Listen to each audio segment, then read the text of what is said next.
Everyone, it's Emily Fox. Today's video is going to be part 2 of this mini series where I look at the ratings on Goodreads and kind of let you know which books I liked and which I didn't compared to the hype. So I've already done, I will link it down below, a video about books that have low rating that I think are worth the read.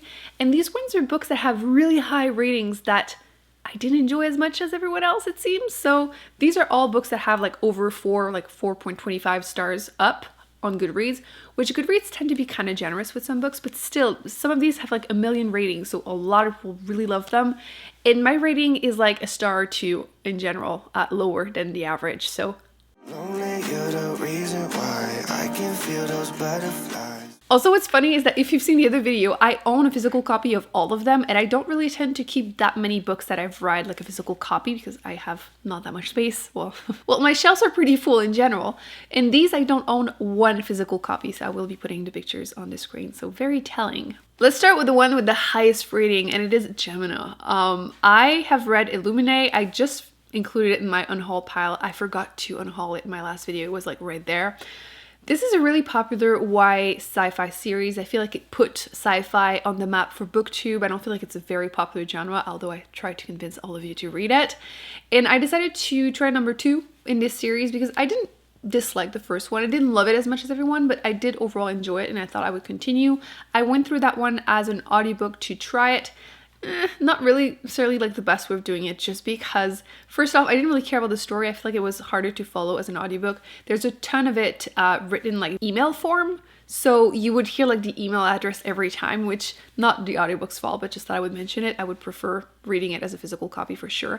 Plus, one of my biggest issues is that there are so many really corny, cringy, like flirty, I guess, messages between like 2 teenagers, but hearing them out loud by adults, it just made me cringe so much. Granted, I get secondhand embarrassment very easily, but this was so bad. And like, I just didn't really care where the story was going. It seems to be a little like all over the place. And I just never ended up continuing the series because that one was so bad. So it's not like a 1-star book, but it was definitely something I didn't really want to finish, but I did because I'm stubborn. So yeah, I definitely did not enjoy it as much as everyone else. The next one is probably the one that's going to be the most painful. I'm fully aware this is the one where people will be resentful. I know, trust me. The Hobbit. Look, let me start by mentioning I love Lord of the Rings. I do. And I tried to read this one. Because I read the physical book and then I tried the audiobook to like finish it. I hated it so much. I got rid of the copy I had because I didn't even want to look at it. Trust me, I didn't grow up reading it, so maybe that plays into it. But for some reason, I could not connect to the story. I was just like, it reads like a children's book, probably didn't help for me. But I was waiting for it to finish the whole time, which I know. But I know every single one of you that didn't also like it will feel very, very relieved. But this one had 4.28 average rating. Obviously, it's super famous, but for me, it's no, like a huge no, which I was so sad when I ended up not liking it. I thought I was going to give this 5 stars, like Lord of the Rings, you know, but not for me. It's okay though. I want to normalize not liking really hype books, hence this video. So, but yeah, that one hurts. The next one, I have been asked quite a few times how I feel about it, so I thought perfect timing because it got 4.28, also average rating on Goodreads, and it is We Are Legion. Okay, it doesn't have as many ratings as the other ones, but I feel like it's a sci-fi, so it's less popular in general. It has like 60,000 ratings, still a good amount. Like, it's still known as pretty popular. It's also often recommended as an audiobook, which I did do, and I did overall enjoy it as an audiobook.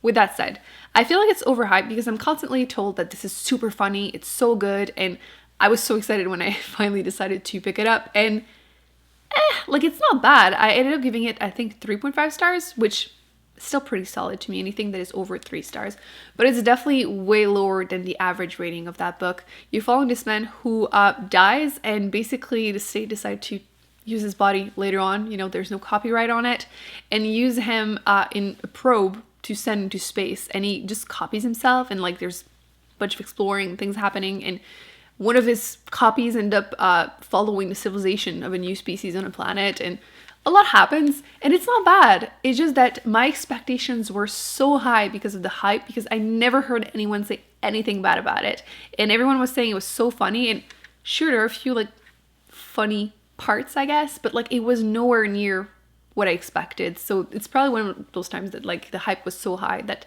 it just wasn't going to work out. And it's okay. It's not a bad book. I do recommend it if that's something you are into. If you're someone that enjoyed, for example, The Hitchhiker's Guide to the Galaxy, which I was also about. So, humor space, that might work for you. But for me, it was definitely not a 4.28 stars. The next one is the one that makes me feel like a complete Wonder. I know, trust me. This is a children's book. That's fine. I ended up reading this the first year I was on Booktube, which I tended to be less harsh in my ratings back in the day because I hadn't read that many books to compare them. At this point, I've read about 500 books, so I feel like I tend to be more like, I know what is a 5 stars, I know what is a 1 star. And this wasn't a 1 star at the time. I think I gave it 3 stars, which is probably still a bit generous for what I would give it now. But you follow a story about August, a little boy who was born, I think the term they use in the book is a facial difference. And he wants to go to real school for the first time ever. And obviously, kids being kids, they tend to bully him. And then, the book is there to teach them empathy. Like, I get it. But I always rate my books based on my enjoyment. And it's okay to do that.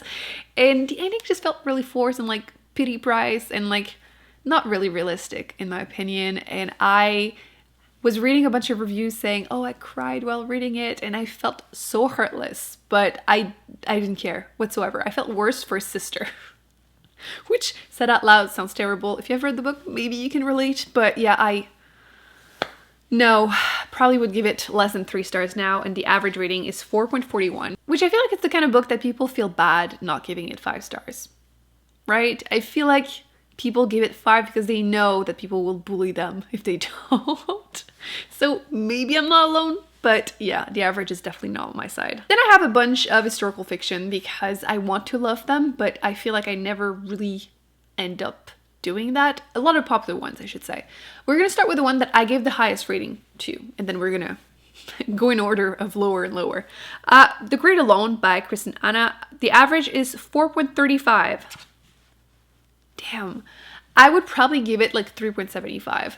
It's not bad. I did overall enjoy it. In this case, let's start by the story. You're following this little girl who, her family is moving to Alaska. Her dad came back from the Vietnam War, I believe, and he's not doing well. So they go and move into a very isolated house, and obviously domestic abuse, PTSD, you get it.